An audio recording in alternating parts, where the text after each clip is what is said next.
Kita sekarang berada di Mesigit ya Mas ya? Iya, kalau tepatnya sekarang namanya Dupak Mesigit. Dupak Mesigit. Dupak Mesigit. Terus ini kita mau lihat bekas bangunan stasiun Mesigit yang dibukanya. Bangunannya itu mulai ada sejak di 28 Oktober 1926. Itu dibukanya bareng ini Mas, peresmian viaduk di Surabaya, seperti viaduk Tugu Pahlawan itu dekat Tugu Pahlawan, lalu viaduk Sulung dan viaduk Pengampon dan lain-lainnya itu jadi satu kesatuan. Jadi secara nama ini memang sudah eksis sejak 1899-1900 ketika SS dan NIS itu memiliki hubungan kerjasama. Jadi koneksinya itu di sebelah sini Mas, di Mesigit ini. Ya? Karena NIS tidak bisa akses ke daerah pelabuhan, maka untuk barang-barang yang diangkut NIS dari jalur utara Jawa itu antara Gundih, Surabaya dan bisa dari Semarang itu semua kalau mau ke Tanjung Perak itu semua di drop di sini, kemudian baru dilanjut oleh SS ke Tanjung Perak. Tanjung Perak. Nah, itu baru sekitar 1900-an awal itu mereka koneksinya di sini. Tapi baru ada stasiun ini yang masih ada fisiknya ini sejak tahun 1926, 28 Oktober itu tadi. Jadi yang masih aktif ini Mas, ini tuh bagian dari emplacement SS atau Stadspoorwegen. Ini merupakan stasiun pulau. Kayak kita lihat di Ambarawa tuh, di mana kanan kirinya tuh diapit oleh dua emplacement lah, ada jalurnya ke kanan kiri. Jadi ini dulu kepentingannya untuk barang aja. Kalau kita lihat di foto lamanya Mas, foto lamanya zaman Belanda itu kan ada ya, di shootnya itu dari sisi agak ke utara sedikit ya. Itu ada memang ada pegawai stasiunnya, dan juga ada beberapa orang pribumi-pribuminya ya, entah itu orang Jawa atau orang mana yang jadi orang pribumi. Nah itu memang stasiun ini tuh tidak dikhususkan untuk penumpang Mas, tidak khusus untuk penumpang, cuman yang diduga itu yang orang-orang pribumi itu buruh-buruh pelabuhan Mas. Jadi gini, di dalam satu rangkaian kereta api yang dari Sidotopo hingga ke Tanjung Perak dan Kalimas ini, itu sebenarnya memang biasanya atau kebanyakan itu memang ada satu kereta penumpang atau CR, ya gerbong kayu gitu Mas, kereta kayu buat penumpang. Itu untuk apa? Itu untuk pengangkutan kuli pelabuhan.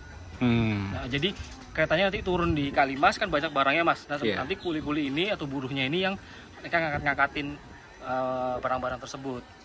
Jadi mungkin ya itu antara pagi dan sore aja mereka bolak-balik kayak gitu. Nah di sini mungkin jadi Mesigit juga ini jadi drop-dropannya lah buruh-buruh angkut atau kuli-kuli panggulnya itu yang dari berarti ada kereta khusus untuk mengangkut kuli ya? Iya, kereta khusus, maksudnya jadi satu rangkaian dengan kereta barang, tidak sendiri gitu.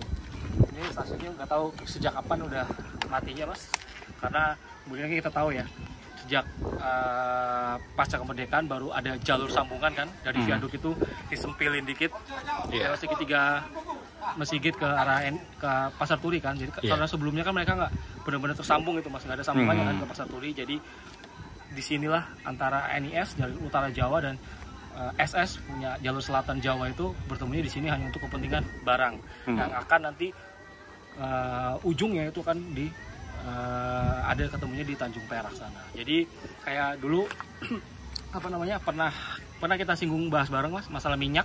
Dari Cepu itu kan ada yang disebar sini, terus ada mereka BPM juga punya di mana ini namanya, di Tanjung Perak kan, sisi Kalimas baratnya. Nah itu salah satunya juga pakai sepur karena SS kan koneksi sama BPM yang ada di daerah Tanjung Perak itu. Nah sekarang yang masih aktif yang sisi timur atau bekas emplacement-nya Stadspoorwegen atau SS, sementara yang sisi baratnya itu jadi pemukiman. Ini stasiun pulau itu yang bangun SS atau NIS? Ini SS yang bangun. Kan ya itu tadi. Jadi gini, di tanggal 28 Oktober 1926 itu Mas, ketika acara peresmian itu itu kan awalnya mereka startnya dari stasiun Sidotopo, kasih acara sambutan lalu dan segala macam tetek bengeknya, baru naik kereta perayaan, di mana itu kereta perayaannya itu dibuat dari gerbong barang datar yang dimodifikasi sedemikian rupa sehingga orang-orang tamu-tamu undangan ini bisa duduk atau berdirilah di gerbong terbuka tersebut. Jadi bukan di kereta penumpang. Yang ada fotonya ya? Iya, jadi mereka berdiri semua itu kan sambil melihat gimana rasanya berjalan di atas viaduk atau jalur tinggi layangnya itu. Nah, disinilah acara penutupnya itu dilakukan Mas. Berarti satu rangkaian acara peresmian Stad Sidotopo. Berhentinya di Mesigit. Orang-orang Belanda itu ya itu menjelaskan tentang detail viaduknya, bangunnya gimana, prosesnya gimana, lalu apa kendalanya, itu semua dilakukan di sini Mas. Terus kata-kata penutupnya dilakukan di sebelah sini. Entah itu di dalam stasiunnya atau di emplasementnya itu yang masih belum ketemu dokumentasinya. Tapi yang jelas penutup acaranya dilakukan Di Mesigit. di Mesigit.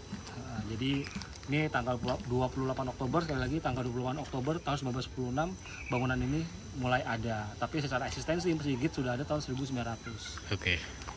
Jadi kita lihat aja Mas, sekarang jadi apaan. Siap Mas. Iya Pak. Nah ini Mas, ini dulu lantai aslinya ini. Dulu jalur sepurnya itu di bawah ini, malah sekarang udah meninggi. Iya. Ya kan, ini bagian dari peronnya nih Mas, aslinya yang ini. Ini bagian peron ini, di mana ini kan ada di sini nih. Oh iya, peron. Oh nggih, Pak. Oh nggih, Pak. Matur nuwun, Pak. Ini ada tutupan nih Mas, kalau di foto Iya. lama kan nggak ada ini. Ini berarti jalur satunya ya? Di sana Mas. Ini Oh. kan ini kan masih lantai peron nih. Jadi orang-orang kalau berteduh di sini nih, di sana baru jalur keretanya di sebelah sana. Oh, Kalau oke. di foto lama itu kan batas ujung peronnya di situ tuh. Iya, iya. Nah, ada bapak berdiri. Iya. Nggih itu. Nah, ini lantai peronnya Mas, pinggirnya. Yang realnya ini juga di lantai peron. Ini bagian dari lantai peron juga Mas. Ini kan tambahan dari ini. Tambahan dari satu, ini kan dibuat fondasi ini mungkin. Iya. Dulu nggak ada temboknya ini, terbuka. Oh iya. Masih agak ke dalam sana itu ada ruangan. Berarti satu-satunya stasiun pulau di Surabaya itu ini ya? Iya ini Mas, benar gini. Ini kita lihat kan? Nah ini kan baru Mas, temboknya ini baru.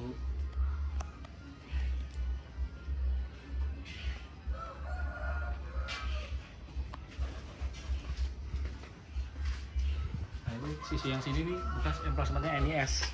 Yang sini NIS ya? Di sini iya, opernya di sini.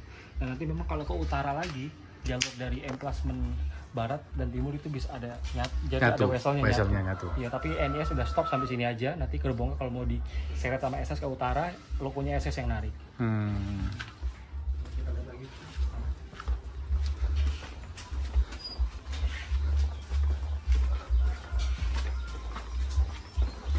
Kayaknya sih dulu pernah murah ya Mas, dari sini. Iya. Nah ini.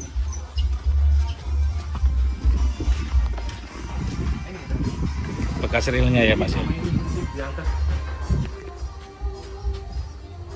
Oh iya ini. Barat ya. Iya.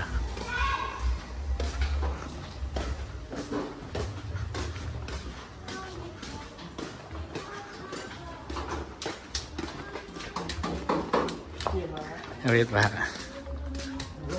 Enggak.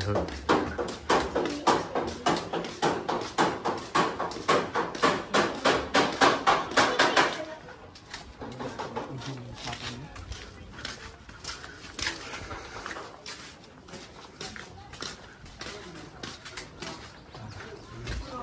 Di sisi selatan nih. Di selatan. Sisi selatannya.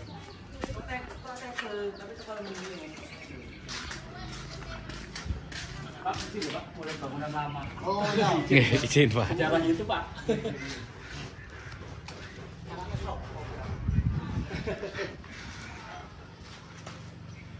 Ini ya Mas. Enggak Pak, suka sepur tok, penggemar sepur. Kalau yang atap pelana nih kanan kiri sama. Ini kayaknya juga masih asli. Kita lihat sampingnya Mas, bekas kantor-kantor. Wait, Mas.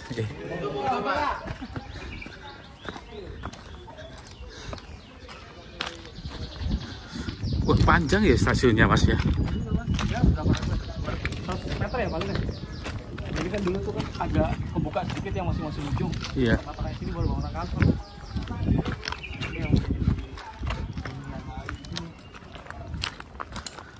Satu-satunya berarti benar ya, satu-satunya stasiun pulau di Surabaya. Iya, saya katakan kayak gitu. Cuma sayangnya udah nggak kepake lagi.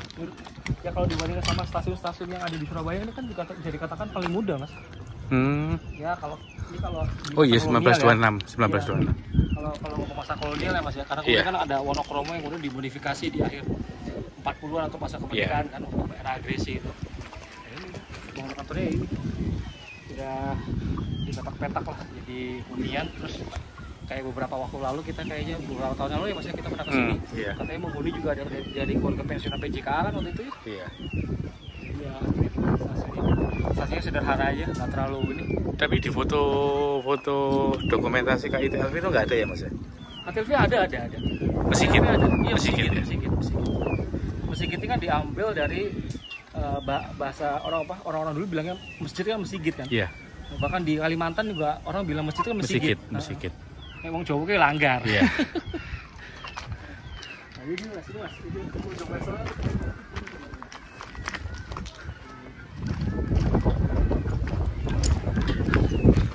Itu kan ada sinyal Oh iya. mekanik mas, itu kan jalannya kan agak nyerong ya. Iya. Nah, nanti dari barat sini dia masuk ke sini, jadinya jadi satu. Biasanya kurang lebih di situ. Pertemuannya ya. Pertemuannya di situ. Berarti bisa dikatakan di sini dulu ramai ya mas ya?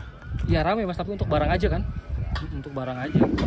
Jadi ya nggak tahu apakah kemudian barangnya itu dioper di sini, tapi yang jelas skemanya adalah gerbongnya itu ditinggal di sini, baru lokomotifnya yang antar jemput kita ganti.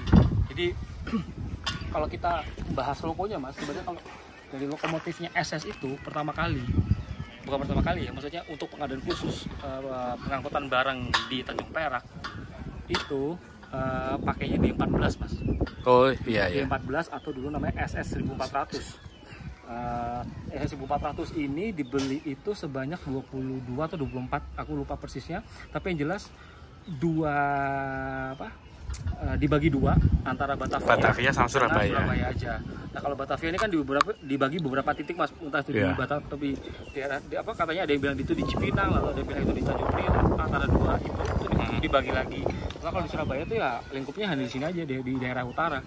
Karena kan memang D14 itu kan dibuatnya itu kan tenaganya besar mas, untuk menarik rangkaian barang yang berat, Jadi konsentrasinya itu titiknya di wilayah utara. Apakah itu nanti D14 itu dia akan ngacir sampai BP monokromo, ini yang bisa jadi kemungkinan, karena kan bawa tangki ketel kan.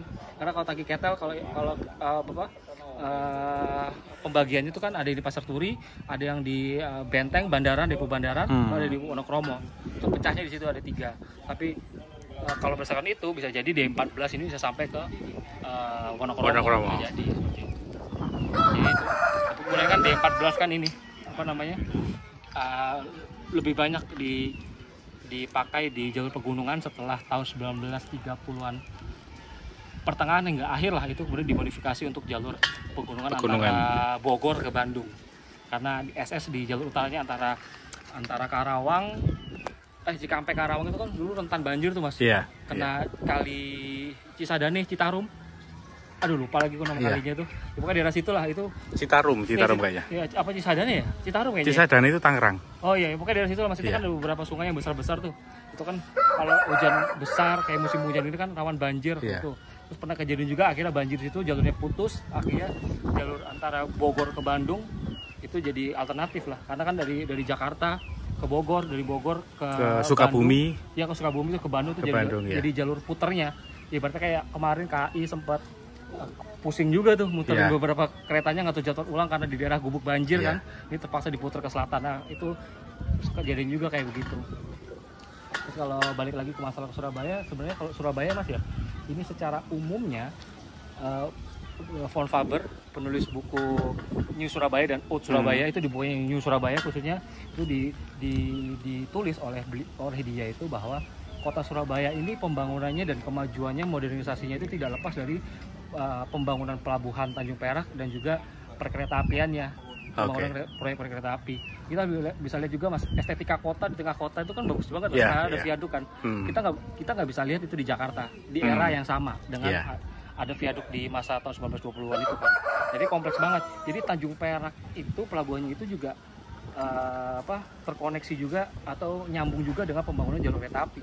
Karena pelabuhannya makin besar, otomatis infrastruktur pendukungnya juga kereta api juga makin besar juga kan. Jadi makin kompleks juga. Makanya ada pembelian lokomotif sarana baru pada tahun 1920 untuk rangkaian barang yang berat di Surabaya. Salah satunya itu kan ya karena Tanjung Perak makin ramai mas.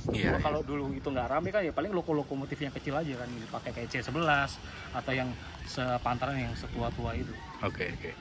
Bahkan gini mas, pernah ada kejadian perubahan atau skema dinas dari lokomotif ini. Lokomotif CC50 atau dulu tuh namanya SS seri 1600, itu dimana itu kan lokomotif Malay untuk pegunungan. Tapi di tahun 1936 atau 37 itu